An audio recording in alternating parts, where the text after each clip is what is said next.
Assalamualaikum warahmatullahi wabarakatuh. Perkenalkan, nama saya Selma Novianti dengan NIM 2109178 dari 5A Administrasi Pendidikan. Di sini saya akan melaporkan hasil dari tugas karya tulis ilmiah yaitu berupa laporan penelitian dengan judul Pengaruh Manajemen Kelas Terhadap Motivasi Belajar Siswa di SD Negeri 1 Sindang Reret, Kabupaten Bandung. Assalamualaikum warahmatullahi wabarakatuh. Perkenalkan, nama saya Shelma Nopianti dengan NIM 2109178. Di sini saya dari kelas 5A, Program Administrasi Pendidikan. Di sini saya akan melaporkan tugas mata kuliah dari karya tulis ilmiah dengan berupa laporan penelitian dengan judul Pengaruh Manajemen Kelas Terhadap Motivasi Belajar Siswa di SD Negeri 1 Sindang Reret, Kabupaten Bandung. Nah, adapun permasalahan-permasalahan yang ditemui di lapangan yaitu kurangnya minat yang tinggi terhadap cita-cita yang ingin digapai dan menganggap dirinya tertinggal. Lalu yang kedua, siswa menganggap remeh terhadap pembelajaran sehingga menyebabkan untuk malas belajar. Yang ketiga, kurang tepatnya metode pengajaran guru yang mengakibatkan pembelajaran di kelas membosankan. Lalu yang keempat, guru beranggapan bahwa manajemen kelas sangat penting namun terkadang sangat sulit untuk dilakukan. Selanjutnya, adapun masalah yang telah saya tadi paparkan, saya mengambil dua variabel, yaitu variabel X-nya manajemen kelas dan variabel Y-nya motivasi belajar siswa, dengan judul pengaruh manajemen kelas terhadap motivasi belajar siswa. Selanjutnya ada di bab 1 pendahuluan. Nah, di bab 1 pendahuluan ini mencakup latar belakang masalah, batasan dan rumusan masalah. Yang ketiga, tujuan penelitian, lalu manfaat penelitian. A. Latar belakang masalah. Pendidikan sangat penting untuk menghasilkan sumber daya yang berkualitas. Menurut Undang-Undang Nomor 20 Tahun 2003 tentang Sisdiknas dijelaskan bahwa pendidikan merupakan usaha sadar dan terencana untuk mewujudkan suasana belajar dan proses pembelajaran agar peserta didik secara aktif mengembangkan potensi dirinya. Pengajaran ini dilaksanakan melalui kegiatan belajar mengajar yang dilakukan oleh guru dan siswa. Kegiatan belajar mengajar merupakan kegiatan yang sangat penting dalam proses pembelajaran. Hal ini dapat menunjukkan bahwa keberhasilan tujuan pendidikan nasional dapat dilihat dari proses kegiatan belajar mengajar yang dilakukan melalui interaksi pembelajaran antara guru dan siswa dalam lingkungan kelas. Di dalam pendidikan, perlu adanya peranan dari seorang guru untuk mewujudkan atau tercapainya suatu tujuan dari pendidikan. Nah, menurut Jamarah Bahri Zaim tahun 2013 di halaman 173, mengemukakan bahwa setiap guru ketika memasuki kelas pada saat yang bersamaan, guru dihadapkan pada permasalahan utama, yaitu permasalahan dalam pengajaran dan manajemen. Keterampilan dan keahlian yang mesti dimiliki oleh seorang guru di dalam manajemen kelas adalah tindakan yang dilakukan oleh guru bertujuan untuk menciptakan suasana kelas yang kondusif dan efektif untuk memfasilitasi proses belajar mengajar antara guru dan siswa. Keterampilan guru sebagai manajer kelas dalam kelas dapat menciptakan lingkungan kelas yang mendukung memiliki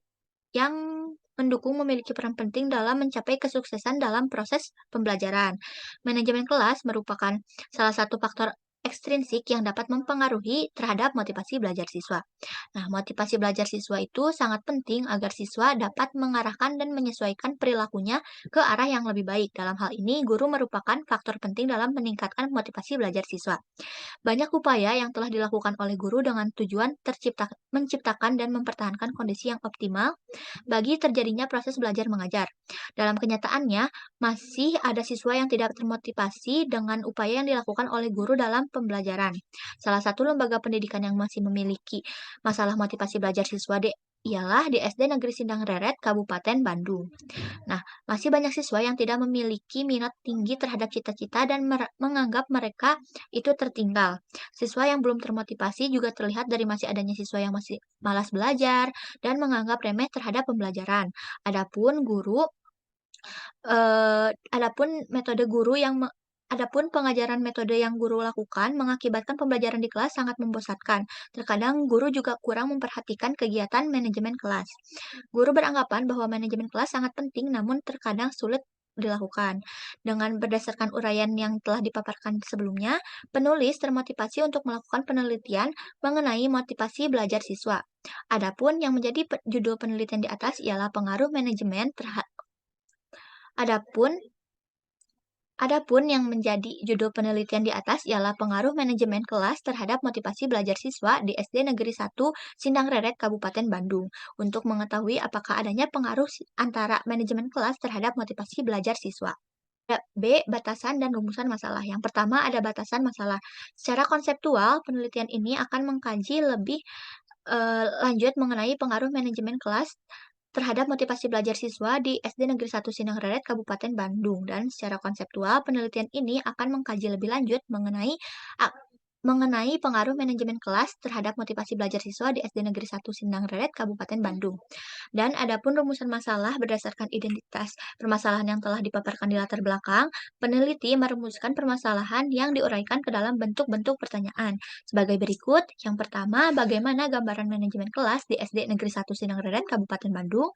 Yang kedua, bagaimana gambaran motivasi belajar siswa di SD Negeri 1 Sindang Reret, Kabupaten Bandung? Dan yang ketiga, seberapa besar pengaruh manajemen kelas terhadap motivasi belajar siswa di SD Negeri 1 Sindang Reret, Kabupaten Bandung? C. Adapun tujuan penelitian. Tujuan penelitian ini dibagi menjadi dua, yaitu tujuan umum dan tujuan khusus. Tujuan umumnya, secara umum, tujuan dari penelitian ini untuk mengetahui dan memahami manajemen kelas terhadap motivasi belajar siswa di SD Negeri 1 Sindang Reret, Kabupaten Bandung. Lalu tujuan khususnya, adapun tujuan yang secara khusus dari penelitian ini diantaranya memperoleh gambaran manajemen kelas di SD Negeri 1 Sindang Reret, Kabupaten Bandung. Yang kedua, memperoleh gambaran motivasi belajar siswa di SD Negeri 1 Sindang Reret, Kabupaten Bandung. Lalu yang ketiga, memperoleh gambaran mengenai pengaruh manajemen kelas terhadap motivasi belajar siswa di SD Negeri 1 Sindang Reret, Kabupaten Bandung. Yang di poin D di bab 1 pendahuluan yaitu ada manfaat penelitian. Berdasarkan rumusan masalah di atas, peneliti berharap penelitian ini dapat memberikan manfaat terhadap pihak-pihak yang berkepentingan. Sebagai berikut, yang pertama bagi sekolah memberikan sumbangan, saran dan masukan keilmuan kepada sekolah SD Negeri 1 Sindang Reret Kabupaten Bandung untuk meningkatkan motivasi belajar siswa. Lalu bagi penelitinya, hasil penelitian secara langsung, data digunakan sebagai sarana untuk mengimplementasikan dan membandingkan teori-teori yang telah diperoleh pada saat di bangku perkuliahan dengan kenyataan nyata di lapangan. Serta penelitian berharap dapat menambah wawasan dan pengetahuan khususnya mengenai manajemen kelas terhadap motivasi belajar siswa. Selanjutnya, masuk ke bab 2 yaitu kajian pustaka. Di bab 2 ini terbagi menjadi 3 yaitu kajian teori, penelitian terdahulu, lalu kerangka berpikirnya. Yang pertama, itu ada kajian teori pengertian dari manajemen kelas. Nah, Dr. Harari Nawawi berpendapat bahwa manajemen kelas diartikan sebagai kemampuan guru atau wali kelas dalam mendayagunakan potensi kelas berupa pemberian kesempatan yang seluas-luasnya pada setiap personal untuk melakukan kegiatan-kegiatan yang efektif dan terarah, sehingga waktu dan dana yang tersedia dapat dimanfaatkan secara efisien untuk melakukan kegiatan-kegiatan kelas yang berkaitan dengan kurikulum dan perkembangan murid. Adapun manajemen kelas menurut Afrija tahun 2014 di halaman 6, manajemen kelas ialah upaya guru untuk mengelola kelas. Mengelola kelas ini dimulai dengan merencanakan kurikulum, menyusun sumber belajar, mengatur lingkungan kelas untuk mengoptimalkan efisiensi, memantau kemajuan siswa, dan mengantisipasi masalah yang mungkin dalam proses pembelajaran. Lalu, menurut Jamarah Bahri dan Zain tahun 2013 halaman 173 menyebutkan masalah yang dihadapi guru, baik guru pemula maupun guru yang sudah berpengalaman, adalah manajemen kelas. Manajemen kelas bertujuan untuk menciptakan lingkungan kelas yang mendukung untuk meningkatkan kualitas pembelajaran. Manajemen kelas menjadi tugas dan tanggung jawab guru untuk memaksimalkan segala potensi yang ada di dalam kelas, sehingga proses pembelajaran dapat berjalan dengan baik. Nah, dari beberapa pendapat para ahli di atas, dan masih banyak lagi pendapat yang lain, maka dapat ditarik kesimpulan bahwa manajemen kelas merupakan upaya mengelola siswa di dalam kelas yang dilakukan untuk menciptakan dan mempertahankan suasana atau kondisi kelas yang menunjang program pengajaran dengan jalan menciptakan dan mempertahankan motivasi siswa untuk selalu ikut terlibat dan berperan serta dalam proses pendidikan di sekolah. Lalu, yang kedua ada tujuan manajemen kelas. Tujuan manajemen kelas pada umumnya bertujuan untuk meningkatkan efektivitas dan efisiensi dalam pencapaian tujuan pembelajaran. Selain itu, manajemen kelas juga bertujuan untuk menciptakan suasana kelas yang nyaman untuk tempat berlangsungnya proses belajar mengajar. Dengan demikian, proses tersebut akan dapat berjalan dengan efektif dan terarah, sehingga cita-cita pendidikan dapat tercapai demi terbentuknya sumber daya manusia yang berkualitas. Nah, apabila tujuan manajemen kelas menurut Dirjen PUOD dan Dirjen Dikdasmen sebagai berikut. Yang pertama, mewujudkan situasi dan kondisi kelas baik sebagai lingkungan belajar maupun sebagai kelompok belajar yang memungkinkan peserta didik untuk mengembangkan kemampuan semaksimal mungkin. Yang kedua, menghilangkan berbagai hambatan yang dapat menghalangi terjadinya interaksi pembelajaran, menyediakan dan mengatur fasilitas serta perabot belajar yang mendukung dan memungkinkan siswa belajar sesuai dengan lingkungan sosial, emosional, dan intelektual siswa dalam belajar. Yang ketiga, membina dan membimbing siswa sesuai dengan latar belakang sosial, ekonomi, budaya, serta sifat-sifat individualnya. Ruang lingkup manajemen kelas. Manajemen kelas ialah aktivitas memadukan sumber-sumber pendidikan agar terpusatnya kepentingan belajar kelas untuk dapat menghasilkan hasil belajar yang optimal. Sumber-sumber pendidikan yang dimaksud ialah orang-orang yang membantu para siswa belajar seperti instruktur atau guru, materi pembelajaran, media belajar, lingkungan belajar, sarana atau fasilitas belajar, dan informasi yang berkaitan dengan kelas itu sendiri. Sumber-sumber inilah yang dicari dan dipadukan untuk kepentingan kelas. Nah, ketika kita berbicara tentang kegiatan manajemen kelas, maka pada saat yang bersamaan kita juga sedang berbicara tentang pelaksanaan program pengajaran. Hal itu disebabkan kegiatan manajemen kelas dilakukan untuk mendukung terlaksananya program pengajaran yang berkualitas. Menurut Wiyani tahun 2017, kegiatan manajemen kelas dibagi menjadi tiga, yaitu menciptakan iklim mengajar yang tepat, yang kedua mengatur orang atau kondisi emosional, dan yang ketiga mengatur fasilitas belajar mengajar, kondisi fisik. Selanjutnya, ada dari variabel Y-nya yaitu motivasi belajar siswa. Kajian teorinya yang pertama, pengertian motivasi belajar. Nah, pendapat RIS dalam Nasution tahun 2018 halaman 46, motivasi belajar merujuk pada upaya yang sadar dari pihak guru untuk membangkitkan keinginan pada siswa, sehingga siswa termotivasi untuk mengarahkan aktivitasnya menuju tujuan pembelajaran. Adapun menurut Wina Sanjaya tahun 2010 mengatakan bahwa proses pembelajaran motivasi merupakan salah satu aspek dinamis yang sangat penting. Sering terjadi siswa yang kurang berprestasi bukan disebabkan oleh kemampuannya yang kurang, akan tetapi dikarenakan tidak adanya motivasi untuk belajar sehingga ia tidak berusaha untuk mengarahkan segala kemampuannya. Nah, dapat disimpulkan bahwa motivasi belajar ialah dorongan atau daya penggerak yang ada di dalam diri siswa untuk mencapai tujuan pembelajarannya. Lalu, kajian teorinya yaitu faktor-faktor motivasi belajar. Motivasi belajar dipengaruhi oleh beberapa faktor yang dapat mempengaruhi tingkatan motivasi belajar siswa. Menurut Dimayati dan Mujiono, ada 5 hal yang dapat mempengaruhi motivasi belajar siswa, yaitu yang pertama cita-cita dan aspirasi siswa, kemampuan siswa, ketiga kondisi siswa, keempat kondisi lingkungan siswa, dan yang terakhir upaya dalam membelajarkan siswa. Nah, untuk uraian di atas juga senada dengan Hernanda yang mengutip pernyataan Slametto, seorang individu membutuhkan suatu dorongan atau motivasi sehingga sesuatu yang diinginkan dapat tercapai. Dalam hal ini, ada beberapa faktor yang mempengaruhi belajar, antara lain faktor individual seperti kematangan atau pertumbuhan, kecerdasan, latihan, motivasi, dan faktor pribadi. Yang kedua, ada faktor sosial seperti keluarga atau keadaan rumah tangga, guru, dan cara mengajarnya, alat-alat dalam belajar dan motivasi sosial. Nah, dapat disimpulkan bahwa motivasi dipengaruhi oleh beberapa faktor, di antaranya faktor individual seperti kebutuhan, cita-cita, rangsangan, sikap, kemampuan, dan kondisi siswa. Faktor sosialnya itu seperti kondisi lingkungan, keluarga, guru, sarana prasarana, dan yang menunjang kegiatan belajar dari dukungan orang tua atau orang lain. Yang selanjutnya, prinsip-prinsip motivasi belajar. Motivasi mempunyai peranan yang strategis dalam aktivitas belajar seseorang. Tidak ada seorang pun yang belajar tanpa motivasi. Tidak ada motivasi berarti tidak ada kegiatan belajar. Agar peranan motivasi lebih optimal, maka prinsip-prinsip motivasi dalam belajar tidak hanya sekedar diketahui, tetapi harus diterangkan dalam aktivitas belajar mengajar.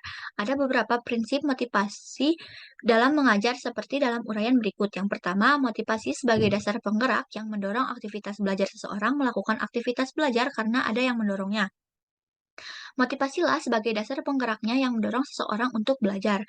Yang kedua, motivasi intrinsik lebih utama daripada motivasi ekstrinsik.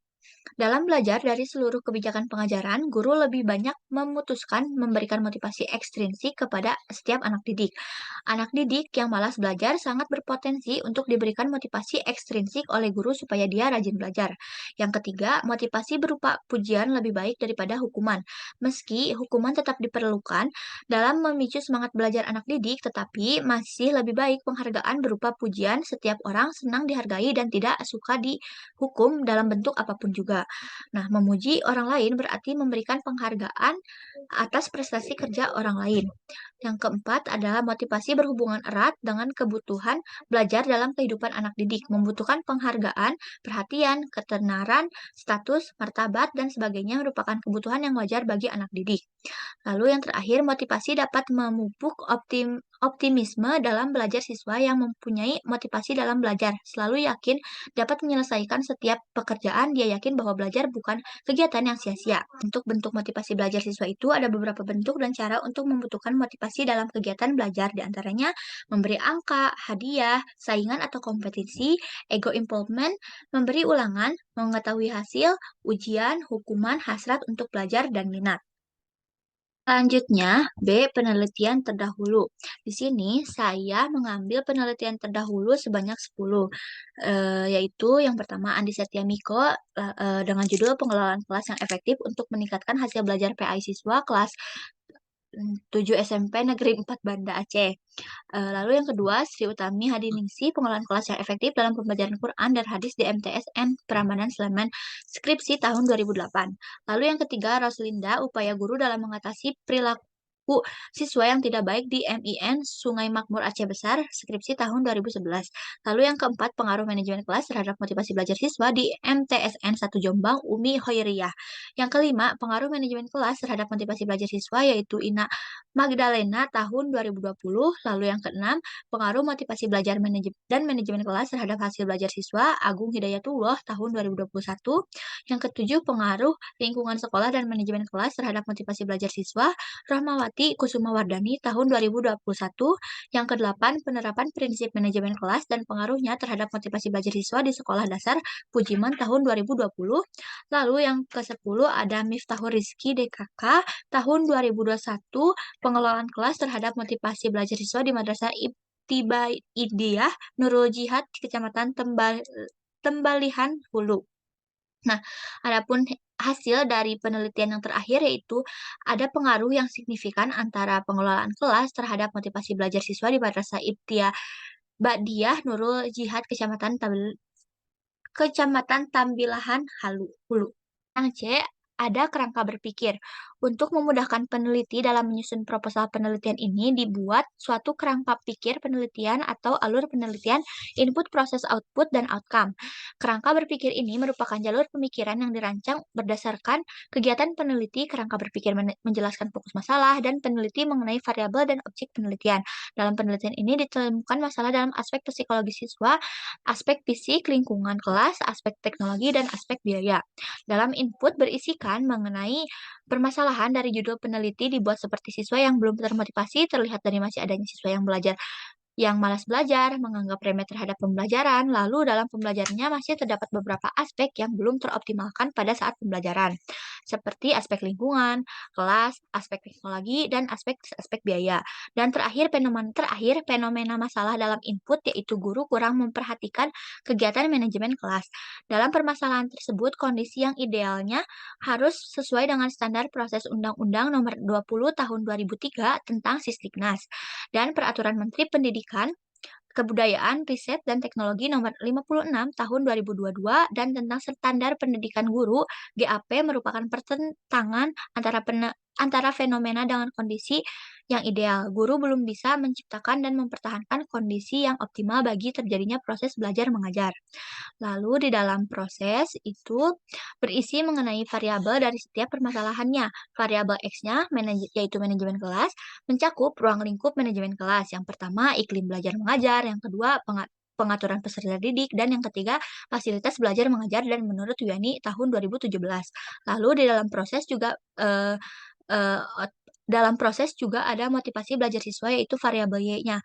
Nah, dalam ini faktor-faktor motivasi siswa yang pertama cita-cita siswa, kemampuan siswa, kondisi lingkungan siswa, dan upaya dalam mempertahankan siswa. Menurut Dianti dan Mujiono tahun 2006. Untuk output sendiri, guru bisa menciptakan dan mempertahankan kondisi yang optimal bagi terjadinya proses belajar mengajar. Nah, untuk outcome-nya, proses belajar mengajar bisa mempertahankan dan menciptakan kondisi yang optimal sehingga membuat siswa mempunyai motivasi yang tinggi terhadap pembelajaran. Selanjutnya, di bab terakhir yaitu bab 3 metode penelitian mencakup yang pertama ada pendekatan penelitian, metode penelitian, lokasi penelitian, responden penelitian, definisi konseptual dan operasional, populasi, sampel, dan akhir teknik penggalian data. 1, 2, 3. A. Pendekatan penelitian. Pendekatan penelitian yang digunakan dalam penelitian ini adalah pendekatan penelitian kuantitatif. Pendekatan penelitian kuantitatif, data yang berupa angka atau bilangan, dan menurut John Crewell, tahun 2014 di halaman 4, penelitian kuantitatif adalah pendekatan untuk menguji teori objektif yang memeriksa hubungan antara variabel-variabel dan variabel-variabel ini dapat diukur dengan menggunakan instrumen sehingga data yang dihasilkan berupa angka tersebut dapat dianalisis menggunakan metode statistik. Laporan akhirnya sendiri memiliki struktur yang terdiri pendahuluan, tinjauan pustaka, dan teori, metode, hasil, dan pembahasan. Selanjutnya B. Metode penelitian. Metode yang digunakan dalam penelitian ini adalah metode deskriptif. Penelitian deskriptif merupakan metode yang sering digunakan dalam bidang akademis. Menurut Nazir tahun 1999, bahwa metode deskriptif merupakan studi untuk menentukan fakta dengan interpretasi yang tepat untuk mengenal fenomena-fenomena serta untuk melukiskan atau menggambarkan secara akurat sifat-sifat dari beberapa fenomena, kelompok atau individu yang sering terjadi. Metode deskriptif Metode deskriptif digunakan dengan tujuan memberikan gambaran yang lebih terperinci mengenai suatu fenomena hasil dari penelitian deskriptif, biasanya menggunakan pola-pola yang dari fenomena yang sedang dibahas. Metode penelitian deskriptif yang paling umum adalah menggunakan survei yang mencakup kuesioner. Nah, yang C, lokasi penelitian. Lokasi yang digunakan untuk penelitian ini di SD Negeri 1 Sindang Reret, Kabupaten Bandung, terletak di Kecamatan Rancabali, Provinsi Jawa Barat. Adapun responden penelitiannya, yaitu sumber data dalam penelitian ini adalah hasil dari angket yang disebarkan kepada siswa SD Sindang Reret Kabupaten Bandung, kelas 5 dan 6 yang menjadi tolak ukur kegiatan mengikuti pembelajaran di kelas. Jumlah siswa yang menjadi sumber data ada 65 orang. Responden yang digunakan dalam penelitian ini adalah seluruh siswa kelas 5 dan kelas 6 SD. Lalu, definisi konseptual dan operasional. Definisi konseptual manajemen kelas adalah kemampuan yang dimiliki oleh seorang guru dalam menciptakan lingkungan belajar yang kondusif dan menyenangkan, sehingga tercapai tujuan pembelajaran yang diharapkan. Lalu, definisi operasional yang dimaksud manajemen kelas adalah perolehan skor dari jawaban responden setelah mengisi angket yang berkaitan dengan pengaturan ruang belajar, mengelola komunikasi dengan baik, kegiatan pembelajaran, dan pengelolaan disiplin siswa. Selanjutnya ada populasi. Menurut Sugiono tahun 2007 halaman 90, populasi merujuk objek atau subjek yang memiliki kualitas dan karakteristik tertentu yang telah ditentukan oleh peneliti sebagai R generalisasi yang akan diselidiki dalam penelitian. Dalam konteks ini, peneliti mengambil kesimpulan berdasarkan studi yang dilakukan terhadap populasi tersebut. Populasi dari penelitian ini adalah siswa kelas 5 dan 6 SD di Sindang Reret 1, Kabupaten Bandung, sebagai objek yang akan menjadi sumber penelitian. Lalu, adapun sampel, sampel ialah bagian dari jumlah dari karakteristik yang dimiliki oleh populasi tersebut. Menurut Sugiono tahun 2007 halaman 91. Yang terakhir ada teknik yang terakhir ada teknik penggalian data. Pada penelitian ini menggunakan teknik penggalian data kuesioner atau angket. Menurut Sugiono tahun 2007 halaman 162 mengemukakan bahwa kuesioner angket merupakan teknik pengumpulan data yang dilakukan dengan cara memberi seperangkat pertanyaan tertulis kepada responden untuk dijawabnya.